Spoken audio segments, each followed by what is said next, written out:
Hi everyone, this is KJP Vlogs, a Filipino actor based here in Kingdom of Saudi Arabia, and welcome back to my channel. For today's video, agad-agad gawa natin itong reaction video, ang Kim Pao TikTok compilation. So dito kanina, ang gabi, ang haba ng daldal ko, ang dami kong analysis na naman sa kanila. So for today's video, eto na naman ang gagawa natin ng reaction video. Eto, buti na lang may showtime na lumabas kasi gusto ko talaga kung paano gisahin ng mga kaibigan niya si Kim eh. Hindi mo paano asarin, o hindi naman asar, hindi mo pantsaw kay Paolo si Kim. Yung mga pasaring nila na tipong alam mo yung mapapaisip ka talaga na what's the real score between the two of them? 'Di ba? Kasi minsan nga si Vice kanina sa ginawa ko na reaction video, parang spill dati na din ginawa ni Vice, yung tipong hindi po alam mo naman si Vice magsalita.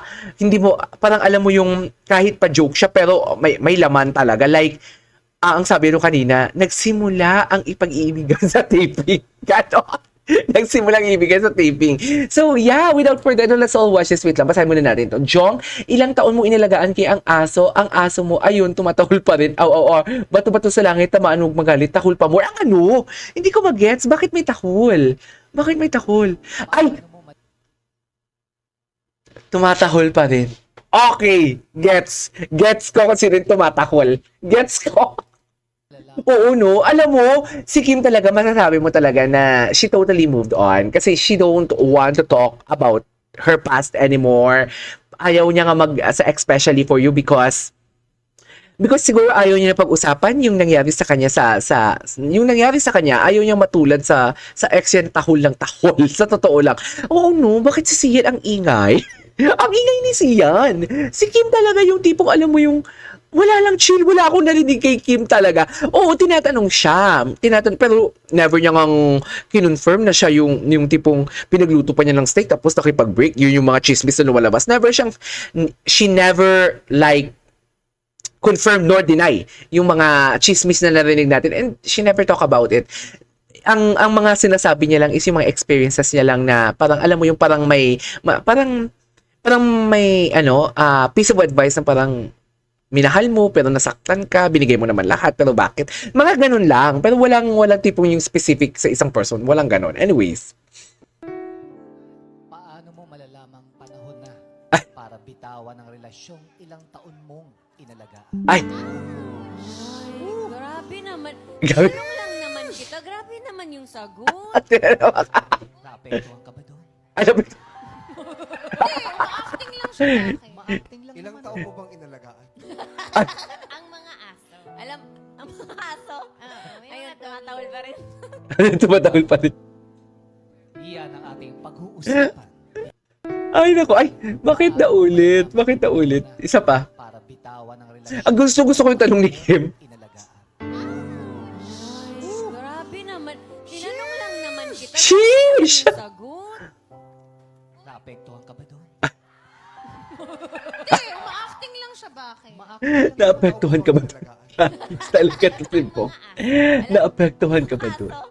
Ayun, tumatawal pa rin. Mabuti pa. Iyan ang ating pag-uusapan. Okay. What's next? Ay, kayo wag ka wala mag-asawa. Oo nga, ay bago to ah.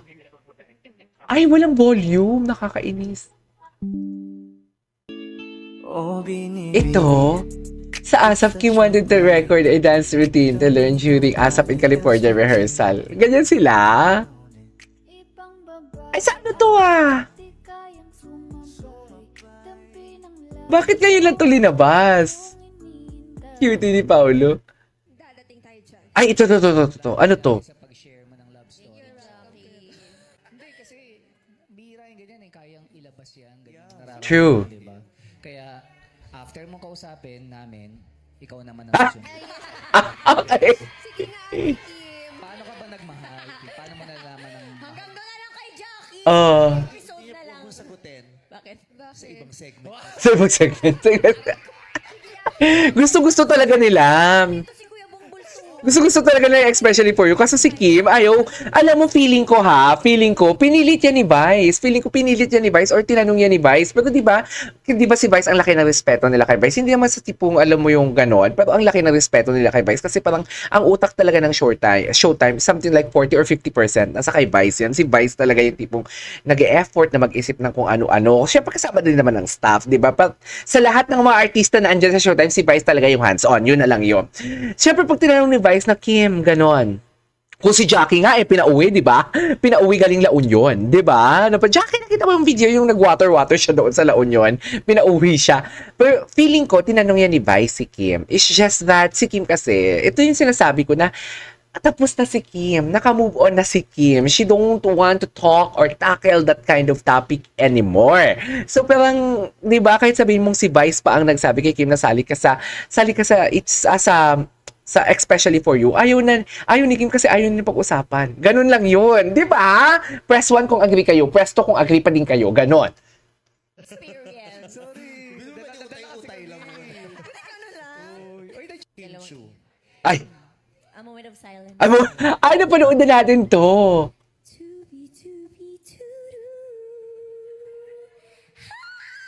Ah!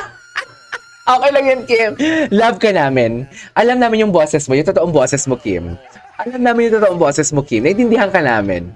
Naiintindihan ka namin, Kim. Yun. Ay? Okay, what's next?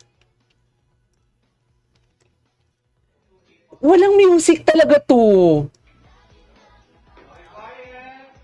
May sariling mundo talaga sila. May sariling mundo talaga sila, dear. Ito ba yung pinakain niya ng mamon? May nagsaset ng date. Go, tara, let's go. Ngiting panalo? Okay. Bago to eh. Tapos si Kim Chiu.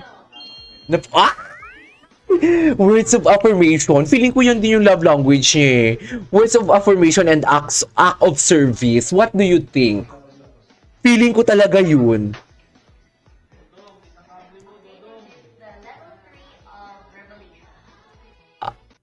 Ay! Tapos na. I love this song. Ito yung project na nakaraan, di ba? Alam mo, gandang-ganda ako sa kantang to. Napaka-fierce niya and seductive, no? Alam mo, yung mga galing sa long-term relationship,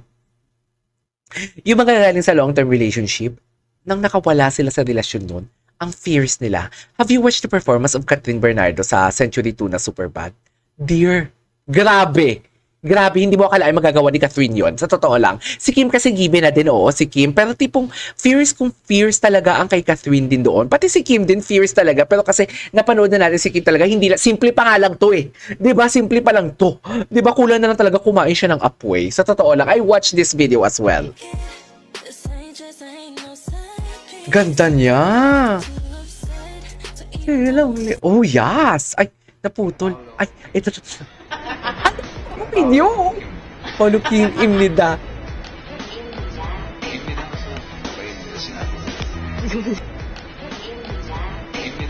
Imnida. That's it. Wow, po ni Paolo. After ilang years ba? 10, 12, or 15 Okay. years. Nagkatotoo na. Mga babae. Yes, Pao. Yes, BTS po tayo. Ganyan po niya gawin yung Wait reels. lang. Dati sariling sikap lang sa mga video mo, pero ngayon may poging pa-autographer at videographer ka na. Oh my God, bago to Ganun ah. palang gawin yung reels. Dati sariling sikap yes, lang for siya. today's video, reels for reels. Ngayon, meron na Yes. talaga siyang photographer. Ang ganda niya. Idol na idol ko talaga siya dito. Excited na ako sa PBB. Cutie niya! Cute niya talaga. Cute niya talaga sa PBB. Sobrang cute niya. Parang siyang si Minnie Mouse. Ay, eto na kaya yung tinutukoy na movie. Kailan kaya to? Ang galing naman ng ni Pau Asti. Tama ba? Hindi recording ata nila to eh. Ay, napanood na natin to kahapon. I-skip natin. Ay, alam ko na. Total naka 9 minutes na naman tayo. I-check natin yung mga video ni ni Kim Pao Universe ba yun? Ang ganda ng mga nila, edits nila. Yung mga lumang video, gawa natin ng reaction video. So yeah, that is our for today's video. This is Keisha Vlogs and see you on my next vlog. Bye!